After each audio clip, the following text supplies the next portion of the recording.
Assalamualaikum warahmatullahi wabarakatuh. Halo semuanya. Jumpa lagi dengan saya Chow Sing Sing, kurator dari podcast Horror Night Story. Halo, apa kabar semuanya? Semoga kalian semua sehat-sehat ya. Dan seperti biasa pada malam hari ini, saya kembali dan akan menghadirkan sebuah kisah mistis untuk kalian semua. Kisah mistis kali ini saya datangkan dari treat horornya Mika, yang menceritakan tentang arwah penasaran anak kecil. Oke, daripada kita berlama-lama, mari kita simak ceritanya. Kisah ini berlatar Bandung di tahun 2000. Nama tokoh dan lokasi spesifik telah disamarkan. Tidak terasa Rizky telah memasuki tahap akhir perkuliahannya. Rizky, seorang mahasiswa sebuah universitas swasta di Jakarta, mengambil jurusan hukum. Saat itu, dia sedang bersiap menyusun skripsinya. Sebagai anak fakultas hukum yang sekaligus juga menyukai perihal lingkungan hidup, khususnya hutan, maka pilihan fokus studi skripsinya adalah hukum konservasi hutan.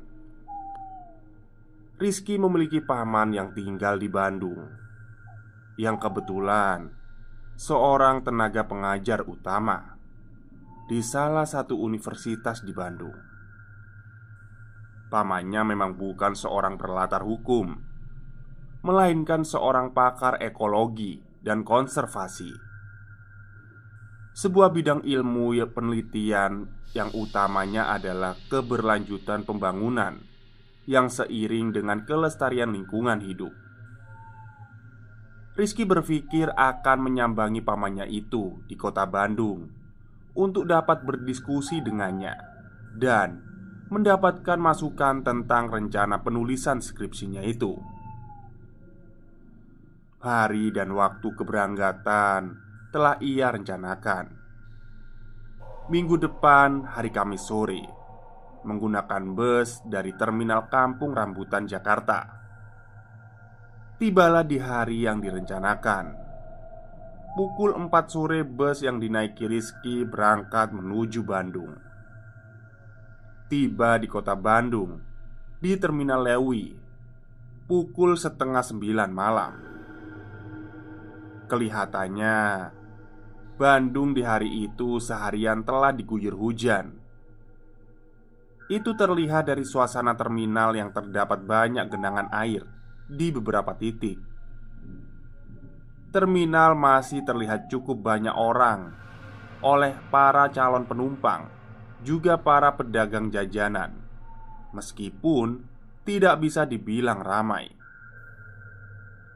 Hawanya terasa dingin, apalagi bagi Rizky yang tinggal di Jakarta yang bersuhu panas. Dia sedikit menggigil. Pamannya tinggal di wilayah Ujung Berung.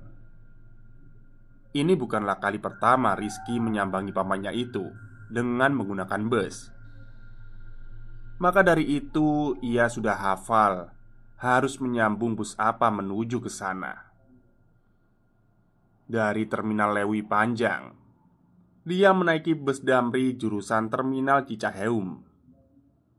Bus Damri yang ia naiki sepi penumpang. Mungkin karena memang sudah malam. Awalnya Rizky duduk di bangku paling belakang dekat pintu. Niatnya agar bisa bebas melihat pemandangan malam kota Bandung. Namun saat bus melaju beberapa meter, angin malam menerpa tubuhnya. Buset, dingin banget deh, lirihnya dalam hati. Dia pun berganti posisi duduk ke deretan bangku ketiga dari belakang. Tiba di Terminal Cicaheum, Rizky melanjutkan perjalanan dengan menggunakan angkutan kota kecil yang berwarna hijau, jurusan yang menuju arah ujung Berung. Lokasi perumahan pamannya jika dari akses jalan utama letaknya lumayan jauh. Harus menggunakan setidaknya ojek. Namun, Rizky sudah tahu ada jalan pintas melewati jalan belakang sebuah perguruan tinggi negeri ilmu Islam. Akses jalan belakang kampus itu sudah tidak seberapa jauh lagi menuju komplek perumahan pamannya. Rizky turun dari angkot di gerbang kampus itu. Saat ia menginjakan kakinya, ia merasa lega. Sampai juga, katanya dalam hati. Lalu, ia melirik jam tangannya. Ternyata sudah pukul 10:04. Perutnya keroncongan. Dia menghampiri gerobak tukang gorengan yang mangkal di dekat gerbang kampus itu. Karena lapar, dia memakan beberapa potong gorengan di tempat itu, lalu membungkus beberapa lagi. Rizky pun mulai berjalan memasuki lingkungan kampus, lalu keluar dari daerah belakang. Sebenarnya itu bukanlah akses jalan resmi kampus itu. Hanya berupa jalan kecil yang bisa dilewati kendaraan paling banter sepeda motor. Para mahasiswa yang ngekos di belakang kampus itu adalah pengguna utama akses jalan itu. Lalu penduduk sekitar dan juga orang lain. Namun, Rizky tahu ada jalan pintas itu dia dikasih tahu oleh saudaranya yang memang penduduk sekitar. Keluar dari lingkungan kampus, suasana berganti menjadi rumah-rumah penduduk. Suasananya sudah sangat sepi karena memang sudah malam. Kondisi penerangan juga minim sekali. Rumah-rumah di belakang kampus itu belum masuk ke komplek perumahan pamannya Rizky. Daerah rumah-rumah itu bisa dikatakan daerah perkampungannya. Sambil menahan dinginnya hawa malam, Rizky melanjutkan langkahnya. Awalnya dia bertanya dalam hati, mengapa suasananya sangat sepi. Tidak dijumpainya satupun sesama pejalan kaki. Seperti biasanya, penduduk atau yang lain, tidak ada aktivitas sama sekali. Oh, iya ya. Biasanya kan gue lewat sini hari masih terang. Kalau nggak siang, kalau nggak sore. Ya wajar lah kalau sekarang sepi. Ingatnya waktu itu. Rizky tiba di sebuah jembatan kecil untuk menyeberang parit aliran air yang cukup deras di bawahnya. Jembatan itulah juga penanda batas perkampungan dengan komplek perumahan pamannya. Saat berjalan di atas jembatan itu, dia mendengar derasnya aliran air parit di bawahnya lebih keras dari biasanya. Pastilah debit air jadi lebih banyak dikarenakan musim hujan. Demikian dalam benak Rizky. Jembatan itu tidaklah terlalu panjang, hanya sekitar 2 meter. Ya, kira-kira selebar parit aliran air yang membelahnya. Kedalamannya juga sekitar 2 meter dari permukaan. Lumayan dalam. Baru saja melewati jembatan itu sekitar 5 meter. Namun masih di sisi parit itu, tiba-tiba saja Rizky merasakan hembusan angin kencang menerpa tubuhnya. Dia menggigil keras. Kali ini dinginnya seolah terasa sampai ke tulang. Sampai-sampai Rizky mendekap lengannya sendiri. Kemudian bersama hembusan angin itu Rizky menghirup wewangian. Dia mencium ada wangi bunga melati. Sebenarnya saat itu pikirannya sempat kemana-mana, berpikir bahwa ada kehadiran makhluk tak kasat mata. Namun Dia melawan rasa takutnya dan berpikir positif bahwa wangi melati itu berasal dari taman rumah seseorang yang terbawa angin. Baru beberapa langkah, samar-samar dia mendengar suara tangis sesenggukan anak kecil laki-laki. "Tolong, tolong, aku mau pulang." Begitu yang Rizky dengar. Lalu, di antara temaram cahaya, Rizky melihat ada sosok anak kecil yang sedang berjongkok di pinggir parit, namun tidak begitu jelas. Rizky melangkah hendak menghampirinya. Dia berpikir, pasti yang nangis anak itu. Saat di posisi di mana Rizky melihat anak lelaki itu, dia tidak mendapati anak lelaki itu. Hilang begitu saja. Duh, kok hilang? Kemana tuh anak? Rizky menoleh ke kanan kiri. Tidak nampak seorang pun. Gue yakin deh, barusan gue lihat ada anak kecil jongkok sambil nangis di sini, gumamnya. "Dek, dek, kamu di mana, dek?" Rizky mencoba memanggil anak kecil yang dia yakini barusan dilihatnya. Tidak ada jawaban. Hanya suara aliran air, jangkrik, dan gesekan daun yang tertiup angin. Lalu, angin berhembus kembali menerpa tubuh Rizky, kembali membuatnya menggigil.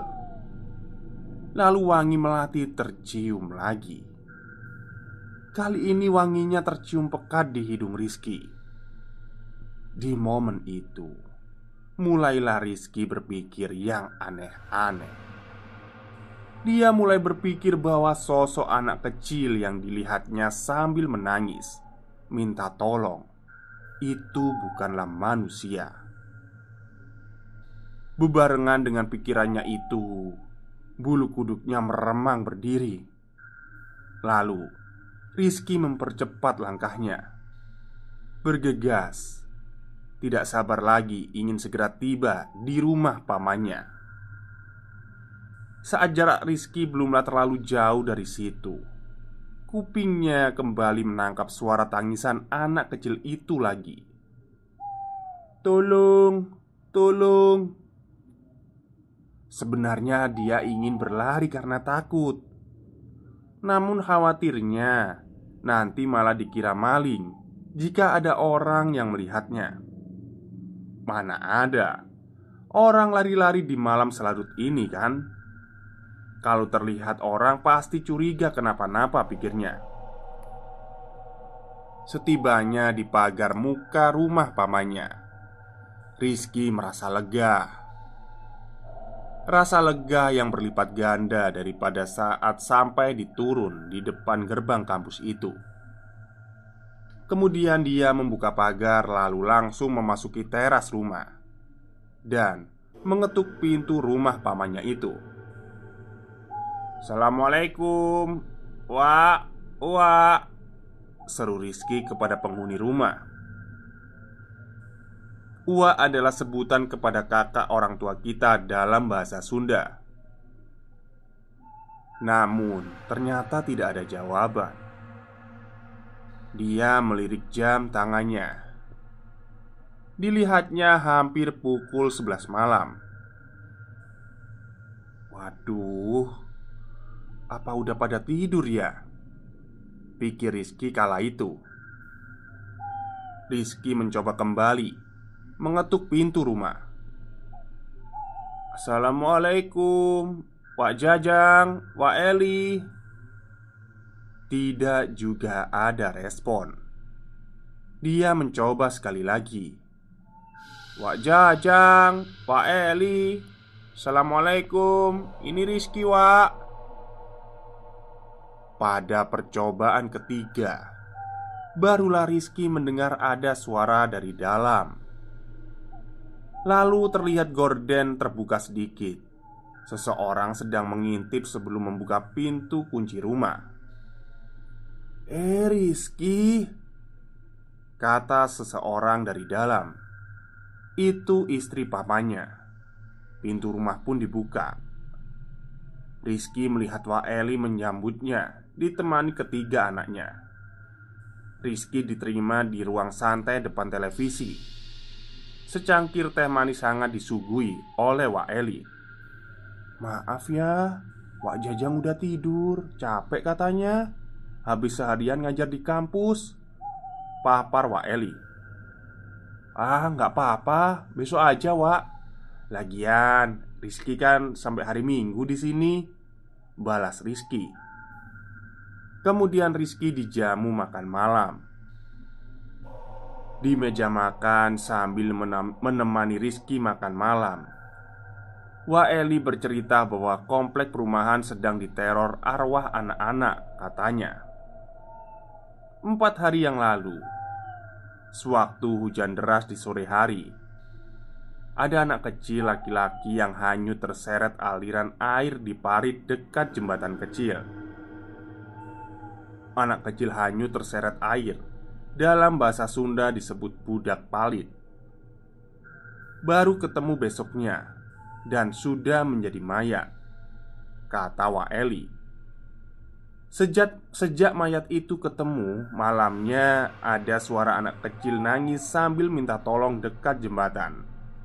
"Ih, Waeli takut," sambungnya. "Makanya tadi Waeli juga minta maaf ya, bukannya pintunya lama.